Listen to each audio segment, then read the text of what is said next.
Eldryn is my favorite unit, and you can see him right there with the absolute mirror of equity. Gang, I was doing some practicing in the training dummy area, and his chaining damage was pretty decent, to be honest, and I have my Eldryn at EX2, so I'm excited to see what he can do at EX3. So I am kind of a homer for Eldryn. He's the first unit that I ever pulled, so I am going to pull in this banner. If I get Tiana, I mean, that's going to be pretty exciting, but otherwise I'm just looking to take Eldryn to EX3 because I just really like him. I think that he could be very handy in maybe a future Clash of Will, but he also is just going to have that huge beast killer buff that he can use and some other stuff, and you know what, I don't need justification. I could do whatever I want with my Lapis. So if you haven't seen what Eldryn's buffs are, we can take a quick look at them. When you get to EX2, you're going to get multiple buffs. So the first is you're going to get Saber Strike here, and this is going to be a morale ability. It's an absolute mirror of equity, and it has a pretty big modifier if you can get your morale gauge to a pretty high amount. Now, you can do that, and that there's only one turn that, you know, often you need to do that chaining damage, so this is all maybe that it could possibly take.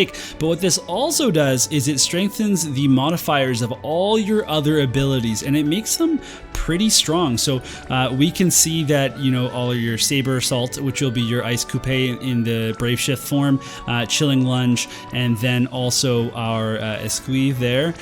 So this also includes, Furious Flurry.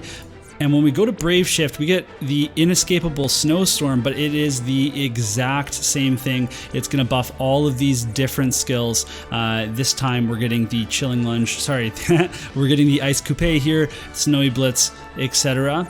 The other thing you get at EX2 is going to be buffs to both his LBs, his Brave Shift and his regular base form, and those just have things like these buffs, like the killer buffs, and then the bigger imperils.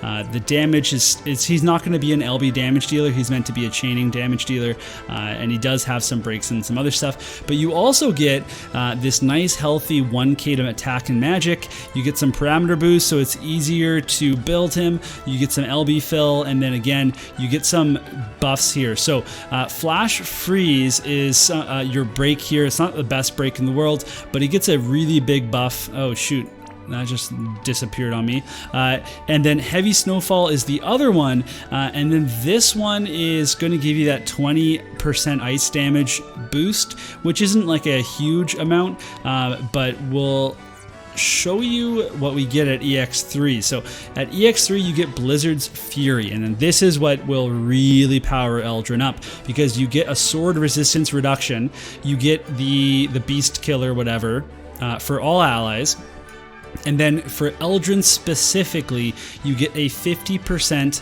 ice buff. That's really big. So the 50% here, the 25% from the sword resistance reduction, those are two massive parts of his buffing and his damage, and to have that all contained within him, and then you just have to worry about, you know, maybe getting him that full stat buff and maybe some other killer buffs, I don't know, then you don't have to worry about bringing in like someone to imbue for ice and someone to bring you know, whatever sort of ice amp anymore, because he will do it for himself. However, you're kind of trading for something else, because all of a sudden you have to bring chaining partners for him. You have to make sure that the boss is not ice locked, etc., to take advantage of that. Now, of course, if you are in your base form, you have non-ice locked skills that still get modifier increases, so there's still things that you can do, but really he's meant to be used on you know, content that requires an ice unit, which is weirdly not the elemental battle that is currently being offered in the game. So here we have the banner for this winter season. It's the wonderful Winter Envy Premium Summon. You get 10 of them. They are a step-up banner. On the third step, you get a guaranteed Neo Vision. Now that's what I call value. The fourth step is free, and every single step gets you the pity ticket and the summon coin. So I want 5 summon coins for the Eldryn shards, and then I want to pull a dupe of Eldryn, or, you know, maybe 2 or 2 or 3 or 4 dupes of Eldryn, and if I got a Tiana, then you know what, that would be pretty cool, because you get a bunch of amps, you get a bunch of damage, and some Clash of Wills chaining and all that kind of stuff. So, you know, she doesn't look bad. It's really weird that she's a unit that they decided to make, but whatever, let's make the best of it. Let's do some summons. Now, I'm feeling pretty good about my Lapis stores. There's still like some breaks until Xenogears, some breaks, well, breaks for me, you know, maybe not for you.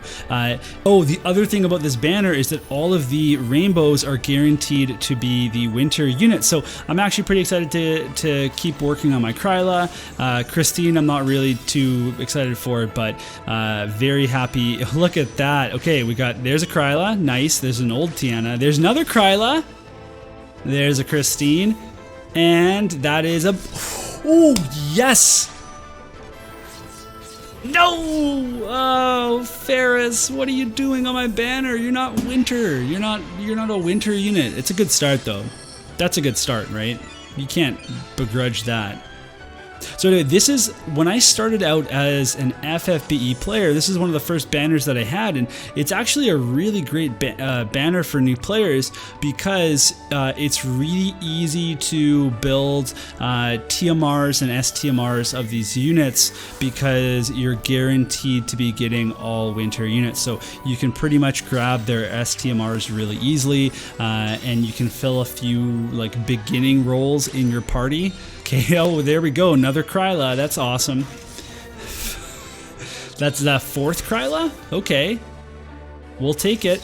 And let's go one more time. Okay, no, we got Lucas, so that's okay. So at least I'm going to be able to get the Brave Shift on my Kryla, so that's good. So these are kind of like fun banners for new players. You get tons of rainbows and tons of units that you can actually build to 7 stars, because you have to think about when you're a new player. Okay, there's our guaranteed Neovision. You don't necessarily get to build out all your 5 stars right away, because it's really hard to get dupes of 5 stars, and I think that might be an EX3 for Sky. So I'm pretty pleased about that. Look at this guy just getting jacked in the corner there. Okay, we do need a raid up though for another Neovision. I think that's like the least we can. Okay. Here we go. Another Kryla. Okay, well, I'm definitely getting my Kryla figured out here. So the other option is doing some Lapis purchasing shards. We can do some VIP shards as well, although it's way harder to get VIP coins these days. Oh wow, that's a lot of rainbows. Can one of them raid up though? Oh, look at that. So many rainbows, but no Neovision. Okay, so we're gonna go another time. This is our 5th one. And then this one is, oh, I can do this whole step up 10 times. That's what they're talking about, not 10 summons, 10 step ups. It's super tempting. They make sure you get the 3rd step is the guaranteed, because on the 2nd step of your 3rd round, you're going to get a, that's when you get the pity ticket. So they really want you to do that next one. I am going to cut myself off here. I don't know if I'm going to do any more, but for now, let's go ahead and take a look at Kryla. Oh, I guess I don't want to enhance her. I want... This is good though, because we can take a look at her TMR. Okay. So we can see, I just want to mention for new players, this is a really solid materia to get to start off, just because it gives you all these resistances. Now, you don't necessarily want to use a materia slot for this later on. There's going to be better things, more focused things. But again, as a new player, this is a really easy materia to get right now that gives you all these resistances. And it's the same thing. Her STMR gives you a whole bunch of resistances. So this is way more appealing because this has a high spirit stat. It's also an equipment. You don't take up a valuable materia slot, but you're still building your resistances. Those are both very much worth getting. Now, if we go to our conversion here, Oh, look at that. So that's going to be EX1. That is an EX3. Wow. I guess I have to evaluate whether or not I want to get another one of her STMRs. But if I did get another one of her STMRs, well, I guess that's what Omni Prisms are for, just so I don't lose the value of any shards. I don't want to fuse any of these together because I want to use them all for shards for her. So, although I don't think I'm going to be getting to EX3 anyway, so it's probably not a huge deal if I fused one of these into the other one so I can get that. Oh no, but for the STMR, I'm going to have to use a Moogle anyway, so I don't think I'm going to be doing that. So no, I don't. I think I'm just going to have to fuse these. All right, we'll wrap it up there, and if I get to use Eldryn in any meaningful content, I'll be sure to make a video about it. But I want to hear from all of you. What do you guys think about this banner? Are you interested in Tiana at all? I know that a lot of people aren't interested in her as a character, but as an actual unit in her kit, what do you think? And now I also want to mention that while there's lots of opportunities for new players here, I don't really think any experienced players should be chasing anybody on this banner at all. Like, I don't think that's a good use of resources. It's if there's units that you want or you like, then that's how you play the game, just like I go for Eldryn. But if I'm giving practical advice, then I don't think anyone should be going for these units. So that's gonna be it. Thanks everybody. We'll see you in the next FFBE video.